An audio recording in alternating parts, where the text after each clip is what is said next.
오늘 말씀은 어쩌면 저와 여러분의 오늘 현실에도 맞닿는 지점인 것 같습니다. 지금 야곱이 도망치고 있습니다. 근데 야곱이 우리가 어제 보았던 것처럼 그냥 그냥 하나님 복 받으려고 애쓴 것뿐인데 결국은 그것이 도망자의 삶을 살도록 이제 이끌게 됩니다. 그런데 지금 야곱이 도망치는 이 시기는 소년도 아니고 또 청년도 아닙니다. 이미 40세를 훌쩍 넘긴 우리 나이대로 계산해 본다면 중년의 삶을 한창 살아갈 인생, 어느 정도 또 삶의 기반을 형성해 놓고 앞으로의 미래의 일들을 한참 추구해 나갈 때쯤에 모든 것을 등지고 이제 도망해야 되는 상황에 처해 있습니다. 그리고 어머니는 또 바랍니다. 네가 삼촌 집으로 가서 형처럼 이방 며느리 맞지 말고 정말 우리 안에서 참 내 마음에 맞는, 그리고 너에게도 꼭 맞는 며느리를 만났으면 좋겠다, 이렇게 소망합니다. 하지만 오늘 이 베델이라고 하는 한 지역에 누워 있는 야곱은 한밤중에 자신이 그 밤중에 짐승을 만나 살아남을지 혹은 추위에 어떨지 여러 가지 상황에서 당장 내일 일도 보장 못하는 사람이 앞일, 삼촌집에 가서 어떤 일이 벌어질지, 그리고 가정을 이룬다라는 생각조차 도무지 기대할 수가 없는 그런 상황입니다. 그래서 사실은 10절에 보면 야곱이 부엘세바에서 떠나 하란으로 향하여 가다가 11절에 한 곳에 이르렀다라고 얘기합니다. 사실은 닥치는 대로 일단 길을 도망쳐 나왔습니다. 형 에서가 쫓아오면 안 되니까요. 그러다가 한 곳에 이르러서 해가 지는 바람에 거기서 유숙하려고 그곳에 한 돌을 가져다 베개로 삼고 거기에 누웠습니다. 야곱이 그 상황에서 할 수 있는 것은 이제 그 주변에 있는 한 돌을 주워 베개 삼지만 이 돌 하나가 자신의 목숨을 지켜줄 수 있는 유일한 방어 수단입니다. 혹이라도 자다가 짐승이 오면 맞서 싸울 수 있는 것은 이 돌을 취해서 자기를 방어하는 것, 고작 거기서 누워서 웅크려 자고 있는 것이 지금 야곱이 하나님의 축복을 받은 자의 지금 현실입니다. 아이러니하죠. 그렇게 받고 싶었던 축복, 어쩌면 야곱도 평생 살아오면서 이제까지 어머니가 태몽이 있었는데 하나님이 네가 더 크게 된다라고 했던 그 하나님의 약속을 어릴 적부터 들었을 야곱이라면 이것이 고작 하나님께서 축복한다는 삶의 고작이란 말인가, 참 많은 생각이 들었을 것 같습니다. 어쩌면 하나님 믿으면, 예수 믿으면, 교회 다니면 건강하고 아무런 문제 없고 걱정 없이 살 거라고 그렇게 들었던 것 같은데 오늘도 낙담되고 서럽고 힘이 빠지는 우리들의 인생의 그런 면면을 돌아보면 야곱이나 우리나 크게 다를 게 없어 보이는 인생입니다. 그런데 거기서 다행히도 그런 야곱 인생에게 유일한 소망이 이제 찾아오는데요. 12절입니다. 야곱이 꿈을 꿉니다. 그런데 꿈에 사닥다리가 땅 위에 서 있었고 그 사닥다리의 꼭대기가 하늘에 닿았습니다. 그리고 보니까 그 사닥다리를 통해서 하나님의 사자들이 오르락 내리락 분주하게 뭔가를 일하고 있는 모습이 보입니다. 여기서 사닥다리라고 하는 것은 사실은 계단 같은 거를 말합니다. 그러니까는 그때 고대 근동에 그 바벨탑 생각하시면 되는데, 창세기 11장에 바벨탑이 나와서 우리의 이름을 내기 위해서 땅에서 하늘까지 닿는 가장 높은 탑을 쌓잖아요. 그게 바벨탑입니다. 근데 이 바벨탑은 그때 당시에 지그라트라고 하는 또 바벨탑의 그러한 원형입니다. 높은 탑을 쌓아서 고대 신전 혹은 그렇게 사람들이 하늘에 닿으려고 했던 몸부림의 건축물 같은 겁니다. 거기에 올라가기 위한 계단 같은 것. 그래서 지금 이 꿈에 보이는 사닥다리는 우리가 일반 공사 현장에서 보는 이 사다리이기보다는 그러한 하늘에 올라가는 어떤 건물의 큰 웅장한 계단 같은 것을 우리가 상징한다고 보면 될 것입니다. 근데 다른 게 뭐냐면 바벨탑은 땅에서 어떻게든 하늘에 닿아보려고 쌓았던 사람의 탑이었다면 이 꿈에서 본 사닥다리는 하늘로부터 땅에까지 닿은 사다리입니다. 그래서 하늘에서부터 이제 내려오는 탑이었기 때문에 다른 것이 하나님의 사자들이 사람들이 분주하게 오르락내리락 하는 것이 아니라 하나님의 사자들이 뭔가를 분주하게 열심히 뭔가 퍼다 나르는 건지 혹은 준비를 하고 있는 모습이 보입니다. 그도 그럴 것이 13절에 보시면 그래서 또 본즉 여호와께서 그 위에 서서 이르시되 나는 여호와니 너의 조부 아브라함의 하나님이요 이삭의 하나님이라. 네가 누워있는 땅을 내가 너와 내 자손에게 주리니 내 자손이 땅의 티끌같이 되어 내가 서쪽과 동쪽과 북쪽과 남쪽으로 퍼져나갈지며 땅의 모든 족속이 너와 내 자손으로 말미암아 복을 받을 것이다. 약속을 하십니다. 뜬금없이 하나님께서 야곱을 축복하십니다. 아버지에게 그렇게 복을 받기 위해서 용을 쓸 때는 정말 죽을 것 같은 위기에 빠졌는데 오히려 아무것도 할 수 없이 그냥 웅크리고 자고 벌벌 떨고 있을 그 야곱에게 느닷없이 하나님이 먼저 찾아오십니다. 그리고 할아버지와 아버지에게 했던 그 땅과 민족과 복의 약속을 그냥 아무것도 하지 않았는데 약속을 하십니다. 그게 야곱을 살립니다. 먼저 찾아오신 하나님의 그 위로와 임재. 여기서 13절에 보면 본즉 여호와께서 그 위에 서서 이 말씀을 하셨다라고 하는 말씀은요, 두 가지로 해석돼요. 그 하늘에 닿은 사다리의 꼭대기 위에서 내려다보며 야곱에게 말씀하시는 것처럼 보이지만 사실은 해석상 그 본즉 여호와께서 그 곁에 서서 이르시되라고 해석이 되기도 해요. 그 말은 하나님께서 그 하늘의 위에 있는 것이 아니라 그 사다리를 타고 야곱이 있는 그 지경까지 내려와 그 곁에 야곱 곁에 찾아와 일러주시는 말씀입니다. 먼저 그러한 오갈 데 없고 두려운 야곱을 만나 주셔서 걱정하지 마라.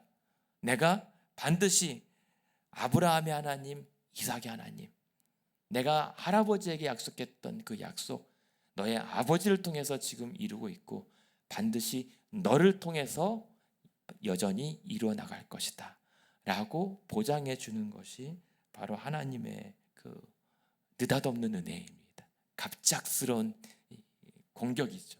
그래서 나중에 이 16절에 보시면 야곱이 잠이 깨어 이르되 여호와께서 과연 여기 계셨는데 내가 알지 못하였다.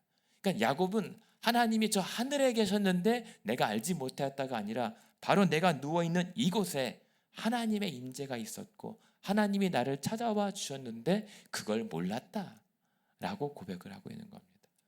여러분, 이 아침에 어쩌면 많이 낙심되고 두렵고 염려스러운 게 우리의 인생입니다. 날씨 때문에라도 두려운 것이 사실 우리의 인생의 현실인데, 그러나 그런 모든 곳에서 모든 지경마다 늘 하나님께서 우리 곁에 와 계신다는 사실을 날마다 의식하고 또 확인하고 또 기뻐할 수 있는, 그래서 안심할 수 있는 우리의 신앙 되었으면 좋겠습니다. 그래서 오늘도 그 하나님께서 내 곁에 잠잠히 찾아와서 나는 여호와다 라고 하시는, 내가 하나님이다 라고 하는 사실을 우리가 듣게 되기를 원합니다. 그랬을 때 주시는 약속이 땅을 내가 너와 내 자손에게 주고 너의 자손도 땅의 티끌같이 되고 모든 족속이 복을 받을 것이다. 이 말씀은 무슨 말씀인 줄 아십니까? 너 이대로 죽지 않는다 이 말입니다. 정말 네가 뭔가를 속이고 잘못해서 도망친 인생, 망한 인생처럼 보이지만 너 여기서 끝나지 않을 거다. 내가 그렇게 내버려 두지 않을 것이다 라는 약속이에요. 왜냐하면 하나님 입장에서도 야곱을 버리시면 안 돼요. 야곱을 어떻게 해서든 하나님의 자존심을 위해서라도, 아니 하나님의 영광을 위해서라도 야곱은 살아야 합니다. 오히려 보호받아야 되고 오히려 복 받아야 됩니다. 왜냐하면 하나님이 그렇게 약속하셨기 때문입니다. 그렇게 본다면 오늘 야곱이 복받은 인생이 된 것은 야곱의 씨름 기술 때문에 된 게 아닙니다. 야곱의 억척스러움 때문에 복받은 게 아니라 전적인 하나님의 약속 때문인 겁니다. 그래서 느닷없이 찾아오신 거예요. 오늘도 하나님께서 우리를 왜 찾아오십니까? 우리를 구원해 내시겠다라고 하는 하나님의 보정 때문에 우리는 그냥 이대로 주저앉아 있을 인생이 아닙니다. 그렇다면 하나님이 아니신 거죠. 그것이 야곱이 받은 복이고 오늘 약속입니다. 그래서 어떻게까지 하나님께서 다시 한번 장담하십니까? 15절에 그래서 내가 너와 함께 있어 내가 어디로 가든지 너를 지키고 너를 이끌어 돌아오게 할 거고 내가 너에게 허락한 것을 이루기까지 너를 떠나지 않겠다. 하나님 좀 무대뽀십니다. 대책이 없으세요. 뭐 다짜고짜 내가 너를 지키겠다라고 하시거든요. 대여섯 가지 이렇게 말씀하십니다. 지금 야곱은 갑자기 한밤중에 지금 하나님의 은혜에 공격을 당한 겁니다. 그러면서 하나님이 내가 너와 함께 있을 것이다. 동행하시겠다고 하십니다. 내가 어디로 가든지 내가 너를 지켜줄 것입니다. 갑자기 보호하신다고 합니다. 나는 돌멩이 하나 의지하고 있는데 그거 말고 내가 너의 보호가 되겠다라고 하십니다. 그리고 내가 너를 이끌어 이 땅으로 반드시 돌아오겠다라고 하는 회복의 약속을 하십니다. 그리고 내가 그것을 너에게 허락하겠다라고 하는 하나님의 주권과 주도권을 놓지 아니하십니다. 그리고 난 다음에 내가 그것을 다 이루기까지 너를 떠나지 않겠다라고 내가 이루겠다라고 약속하십니다. 하나님이 다 하시겠다라고 하십니다. 그게 기독교 신앙이고 저와 여러분에게 주시는 은혜입니다. 그리고 그것이 복음입니다. 우리의 어떠한 인간의 행위와 조건과 서약과 상관없이 하나님이 먼저 내가 하겠다라고 찾아오시고 약속하시고 보장하시는 것, 그리고 일하시는 것, 그게 우리가 믿는 하나님, 기독교 신앙입니다. 그렇게 오늘도 야곱이 조건 없이 또 복을 받아요.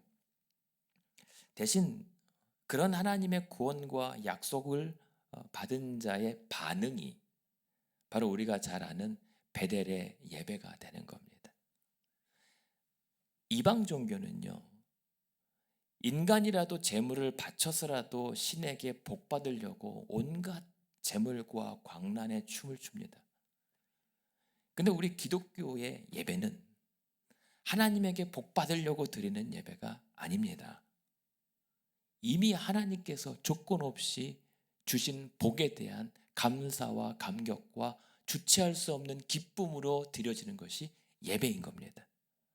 그래서 우리가 예배를 왜 드리는가 하면 나의 기쁨 때문에 감사로 예배를 드리는 게 사실은 아닙니다. 혹은 내 슬픔 때문에 주의 도움이 간절히 필요해서 예배의 제단을 쌓는 게 아닙니다. 내 기쁨과 슬픔과 나의 잘됨과 못됨의 상황과 조건에 상관없이 하나님은 마땅히 영광 받으시기에 합당하시기 때문에 예배를 드리는 겁니다. 그래서 기쁠 때나 슬플 때나 우리가 예배의 제단을 쌓게 되는 것은 하나님의 도우심을 얻기 위함이 아니라, 오늘도 야곱이 베델의 제단을 쌓은 것은 하나님께서 먼저 찾아와 그 자기 곁에 서서 내가 너에게 복을 주겠다, 내가 너를 끝까지 건져내겠다라고 했던 약속을 먼저 하신 다음에 그 반응에 하나님께서 16절에 과연 내 곁에 나와 함께 계셨는데 내가 알지 못했습니다, 두렵다 두렵도다 라고 하면서 쌓았던 것이 예배제단이에요. 오늘도 이 아침에 여러분이, 물론 우리가 연약함 때문에 도우심 때문에 기도하는 것은 맞습니다. 도움을 위해서 구하는 게 기도입니다. 그렇게 하라고 하신 게 또 기도기 때문입니다. 그러나 그 선행의 그 우선순위가 사실은 먼저 하나님이 일하고 계심을 우리가 믿기 때문에 그 하나님의 일하심을 바짝 따라 붙어서 쫓아가는 게 기도인 거죠. 그게 신앙이고 그게 우리 믿음입니다. 우리 하나님 너무 멋지지 않습니까? 정말 더 살아봐야 알겠지만 앞으로 더 살아보면 하나님께서 얼마나 대단한 분이신지를 더 알게 될 것 같습니다. 그러면서 베델에 이 야곱이 어떻게 얘기합니까? 17절에 이에 두려워하여 이르되 두렵도다라고 얘기합니다. 어떤 학자는 이 야곱의 인생이 두려움의 인생이다라고 얘기합니다. 두려움으로 점철된 인생. 그래서요, 지금 어릴 때부터 그렇게 위축된 삶을 살았던 야곱이 여기서도 두렵지만 나중에 삼촌네 집에 가서 두려워요. 거기서도 두렵고, 나중에 집에 올 때도 지금은 에서 형님이 자기를 죽일까 봐 두려운데 나중에 먼 날이 돼서도 돌아와서도 에서 형님 때문에 또 두려웁니다. 또 집안의 딸 때문에 또 두려워합니다. 자식들 때문에 두려워합니다. 죽을 때까지 두려워합니다. 이게 야곱의 인생이고 저와 여러분의 별 다를 바 없는 인생입니다. 근데 그 두려움으로 점철된 인생을 그래도 오늘도 견뎌보게 하시고 살아보게 하시는 것은 하나님께서 우리의 유일한 기대목이 되어주시기 때문입니다. 지금 야곱에게 분명한 것은 아무것도 기댈 게 없어요. 그냥 하나님께서 나를 먼저 찾아와 주셨기 때문에 그 하나님 믿고 자신을 내던질 수밖에 없어요. 선택이 없습니다. 그게 우리의 신앙이어야 합니다. 하나님 외에는 선택지가 없는 것. 그래서 완전히 우리가 힘이 빠질 때까지 기다리시는 것도 그럴 법합니다. 그래야 하나님만 쫓게 되니까. 그게 우리의 본성인 같으니까. 그래서 기다리시는 것 같아요. 그래서 18절에 보면 지금이야말로 야곱이 아침에 일찍 일어나 베개로 삼았던 돌을 가져 기둥으로 세우고 그 위에 기름을 붓습니다. 이른바 제단을 쌓았다라고 이해하면 될 것입니다. 예배했습니다. 그래서 거기를 19절에 보면 베델이라고 얘기하죠. 하나님의 집이라고 하는 뜻입니다. 이곳이 하나님의 집, 하나님의 초소라고 얘기했죠. 그러면서 20절에 그제야 야곱이 서원합니다. 하나님, 그러면 나와 함께 계셔서 내가 가는 이 길에서 나를 지키시고 먹을 떡과 입을 옷을 주셔서 평안히 아버지 집에 돌아오게 하시면 하나님은 진짜 나의 하나님 맞습니다. 그리고 내가 이 기둥으로 세운 이 돌이 하나님의 집이 될 것이고 내가 10분의 1을 반드시 드리겠습니다. 아멘이 안 나와요, 사실. 왜냐하면 지금도 조건을 내세운단 말입니다. 하나님, 그러면 아멘, 그래 될 줄로 믿습니다 선포한 게 아니라 그렇게 해주시면 하나님 진짜 내 하나님 맞습니다. 그리고 하나님의 초소가 될 것이고 내가 11조도 드리겠습니다. 아직 설익은 신앙의 수준입니다. 그럼에도 불구하고 하나님은 책망하지 않고 복 주십니다. 이게 우리가 믿는 하나님이십니다. 우리가 비록 약간 설익고 그냥 아직 뭘 잘 미숙해도 하나님이 그러한 우리의 모든 것을 다 아시고도 너를 축복하겠다라고 하셨기 때문에 걱정하실 필요 없습니다. 나의 부족함 이대로 하나님 앞에 그 어설픈 소원이라도 하나님은 받으십니다. 왜냐하면 우리가 먼저 간 게 아니라 하나님께서 먼저 찾아와 주신 은혜가 있기 때문입니다. 하나님이 그거 다 따지고 판단하셨다면 안 오시죠. 절대 안 오십니다. 아시고 오신 겁니다. 아시고 저와 여러분을 주의 자녀 삼아 주신 겁니다. 그래서 확실한 것은 마찬가지로 그것 외에는 야곱이 기댈 게 없습니다. 그래서 저는 만약 그렇게 하시면 하나님이 나의 하나님이다 라고 하는 것은 오히려 조금 반어법으로 그렇게 하실 것을 믿고 하나님과 그렇게 하실 거니까 그렇게 하시면 나도 그렇게 하겠다라고 하는 확신의 고백인 것 같기도 해요. 그러나 해도 하고 알아들으시는 게 하나님이시라면 오늘 어찌됐든 여러분의 믿음의 간구로 어떻게든 하나님을 의지하고 구하는 모든 기도에 지금 야곱은 하나님 그러면 나 지금 당장 먹을 떡과 입을 옷이 필요한데 그거 주시면 하나님입니다 라고 하지만 하나님은 고작 떡과 옷을 주시겠다는 게 아니에요. 모든 민족과 땅과 온 이 가족을 통해서 온 민족이 복을 받게 하는 오죽 광대한 하나님의 계획이 마련되어 있는데 야곱은 고작 내가 집으로 돌아갈 수 있겠습니까? 이 정도에 머물지만 하나님은 우리가 구하는 것 이상으로 우리가 생각하는 것보다 훨씬 넘치고 풍성하게 채워주시려고 준비하고 계시단 말입니다. 그것이 예배였습니다. 오늘 여러분이 이 아침에 나온 기도의 자리에 예비하신 하나님의 축복입니다. 그래서 오늘 이곳이 베델인데요. 그런데 한 가지 더 생각이 나는 것은 이 베델이요. 어떤 장소였냐면 아브라함 할아버지가 하나님께서 이 땅으로 이끌고 12장에 베델에 제단을 쌓고 여호와의 이름을 불렀던 것입니다. 야곱은 봤을 거예요. 아버지 이삭을 통해서 할아버지 이야기를 그리고 할아버지의 믿음을 그리고 그 믿음의 약속을 그리고 이삭 또한 아버지도 창세기 26장 올해는 보지 않았지만 하나님께서 복을 주셨는데 이상하게 우물을 팔 때마다 뺏겨요. 우물을 팔 때마다 그 땅 주민들한테 뺏깁니다.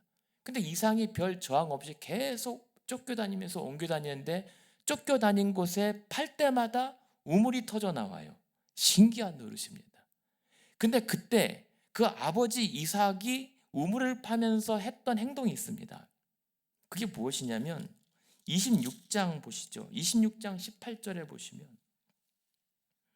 26장 18절에 보면 이삭이 그 아버지 아브라함 때에 팠던 우물들을 다시 팠으니 이는 아브라함이 죽은 후에 블레셋 사람이 그 우물들을 메었음이라. 이삭이 그 우물들의 이름을 그의 아버지가 부르던 이름으로 불렀더라. 그러니까 이삭이 억울하게 쫓김을 당하고 우물을 빼앗겼을 때 쫓아갔던 것은 아버지 아브라함의 믿음의 행적 그리고 아버지의 이름으로 우물을 파 내려갔다라고 하는 것은 동시에 그와 같이 아브라함 아버지가 불렀던 하나님의 인도와 보호와 또 은혜를 구하면서 파 내려갔던 것이 우물들이었던 것이죠. 그래서 그 우물의 지경이 어떻게 됩니까? 마지막에 26장 32절에 보면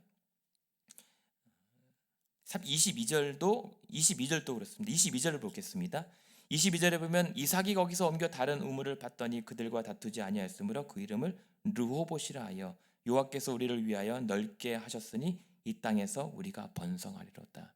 오히려 쫓겨다닌 그 땅을 아버지가 팠던 우물을 쫓아 했던 그 모든 지경이 오히려 믿음의 지경이 확장되고 번성하는 결과를 맞게 됩니다. 몰고 몰리고 쫓기고 쫓겼는데 오히려 땅이 확장됐던 것이 이삭의 땅이고 온유한 자가 받았던 땅의 기업이었습니다. 그런데요, 그러한 모습을 다 지켜보고 있을 이 야곱 역시 왜 베델로 갔어야만 했을까? 두 가지입니다. 하나님의 인도였을 수도 있고 그냥 발 닿는 대로 올라가야 되는데 이곳이 하란으로 가는 직행길이 아닙니다. 사실은 하란으로 바로 가려면 더 빠른 길이 있는데 일단 무작정 내디딘 것이 직행길이 아니라 조금 깊은 산속으로 조금 돌아가는 길을 택합니다.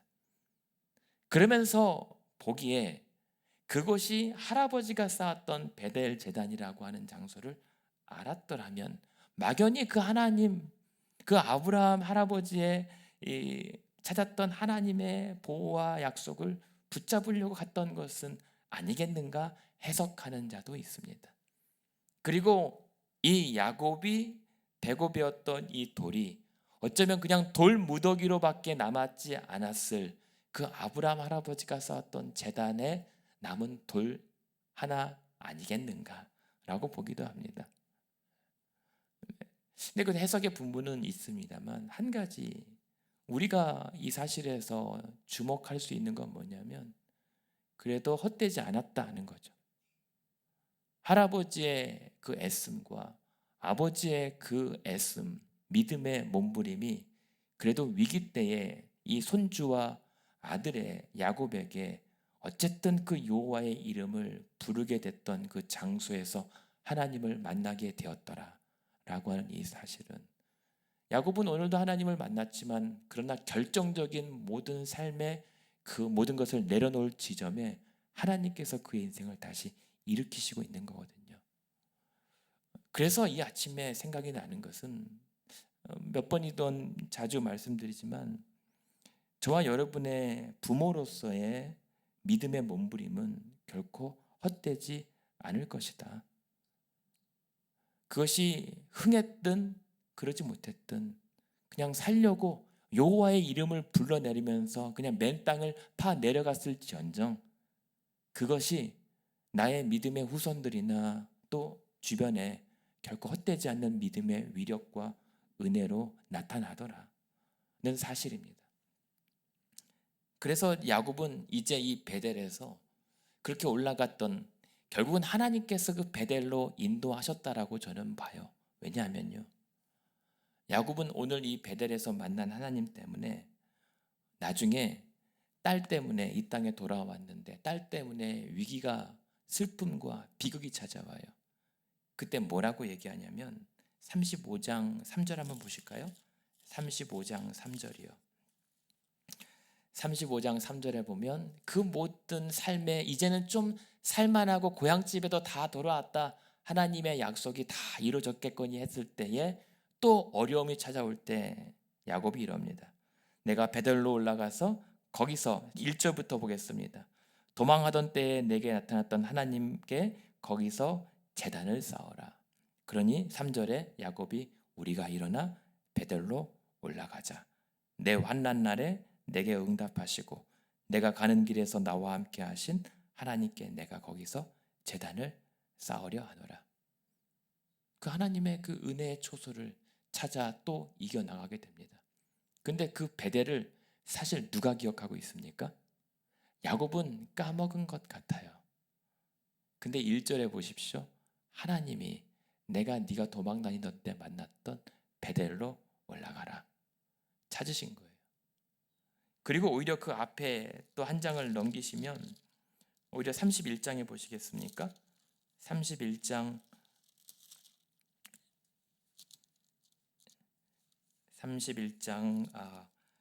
13절입니다.